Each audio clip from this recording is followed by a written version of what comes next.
Amahoro y'Imana nabane namwe nshuti bakunzi ba TKAB Rwanda.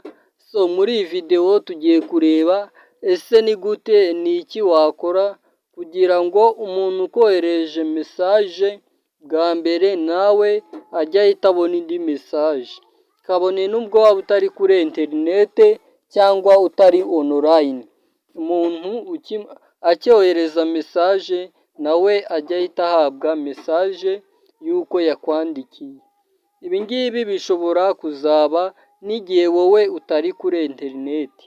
Hari uburyo umuntu aba adafite megabayiti, umuntu yamwandikira muraho, akabona nawe uramusubije ngo muraho neza, kandi by'ukuri wowe utigeze wirirwa ufata telefone ngo wandike. Tugiye kureba rero uko wasubiza umuntu utiriwe ufata telefone yawe kandi akabona ko ubutumwa wabumwoherereje. Tugiye kureba rero uko ubwo butumwa buba bwateguwe, tugiye kureba ubwo butumwa aho butegurirwa. Wowe kurikira iyi videwo. Ese ufite WhatsApp business? Dukurikire turebe uko wabikora mu buryo bwiza, ubundi nawe ukazajya utegura mesaje nk'abasirimu. Reka dutangire. Niba uri kureba neza iyi videwo, wabonye ahantu handitse chat. Reka tuharenge turebe handitse calls.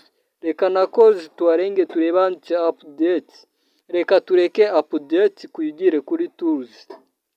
Niba wageze ahanditse tools rero munsi y'akamenyetso k'agasaraba, reka tuhakande.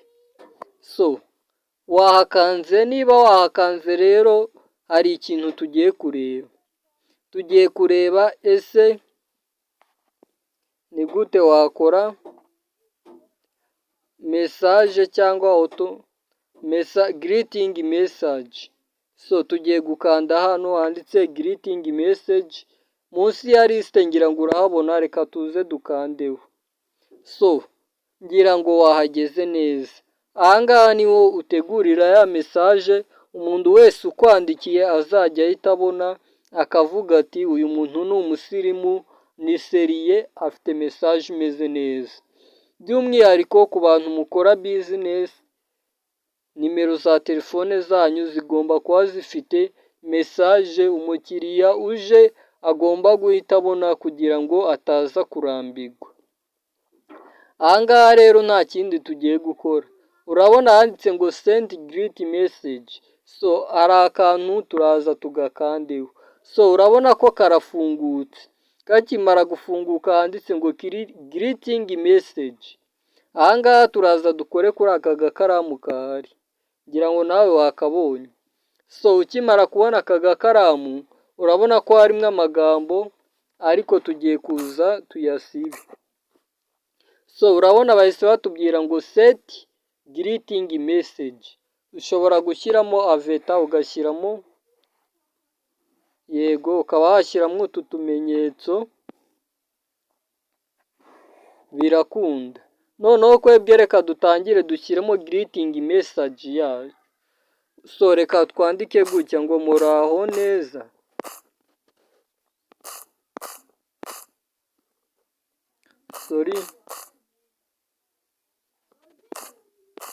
Muraho neza.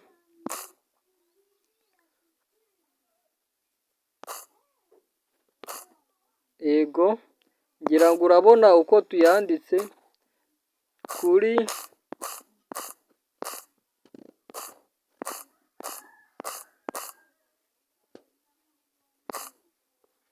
TKAB Rwanda.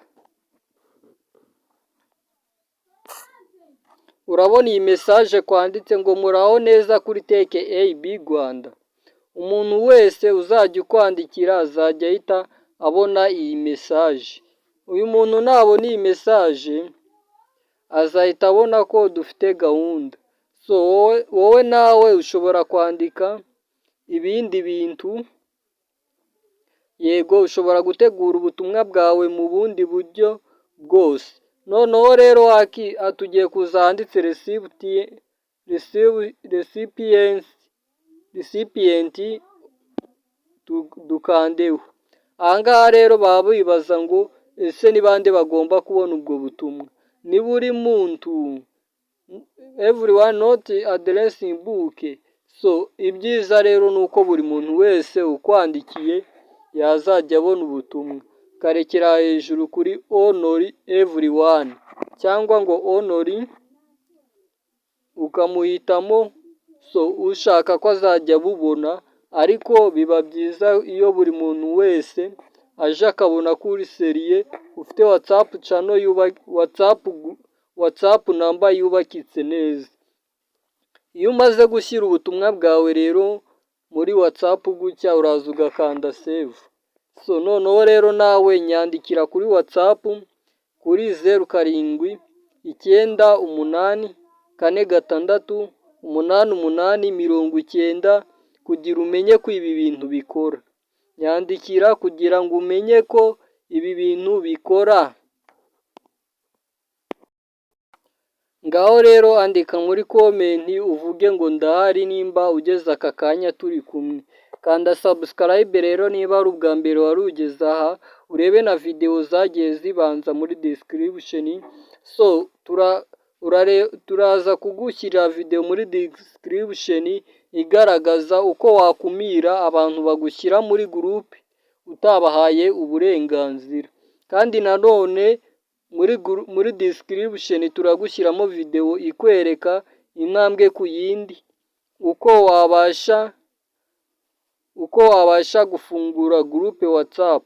So kanda subscribe, sangiza inshuti zawe, ubumenyi mu ikoranabuhanga ni ahangaha uzabisanga igihe cyose. Njye ndi Ami Byiringiro. So iyi ni Tech AB Rwanda nk'uko bisanzwe, kanda subscribe.